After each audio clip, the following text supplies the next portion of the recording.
శుభోదయం ప్రియమైన సహోదరి సహోదరులారా, ఈరోజు బైబిల్ వాక్యముగా యెషయా గ్రంథము 1వ అధ్యాయము 9వ వచనం. నేను నీకు ఆజ్ఞ ఇచ్చి ఉన్నాను కదా, నిబ్బరము కలిగి ధైర్యముగా నుండుము, దిగులు పడకము, జడియకము.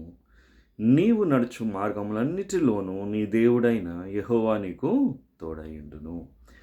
నీవు ఎటువంటి మార్గంలో వెళ్ళినను, ఎటువంటి పరిస్థితుల గుండా వెళ్ళినను దేవుడు నీకు తోడుగా ఉన్నాడని నమ్మిక ఉంచుము. అది నీకు ధైర్యమును, నిబ్బరమును కలుగచేస్తుంది. తద్వారా నీవు ఎటువంటి పరిస్థితులైనా ఎదుర్కొనగలవు. వాటిని ఎదుర్కొని దేవునికి ఇష్టడిగా జీవించి దేవుని నుంచి వచ్చే ఆశీర్వాదములు నీవు పొందుకుంటావు. దేవుని యొక్క ఆజ్ఞ ఇది, నిబ్బరము కలిగి ధైర్యముగా నుండుము. ప్రతి విషయంలో కూడా ధైర్యముగా ముందుకు వెళ్ళుము. దేవుడు నీకు తోడై ఉండి నడిపించునుగాక. ఆమేన్.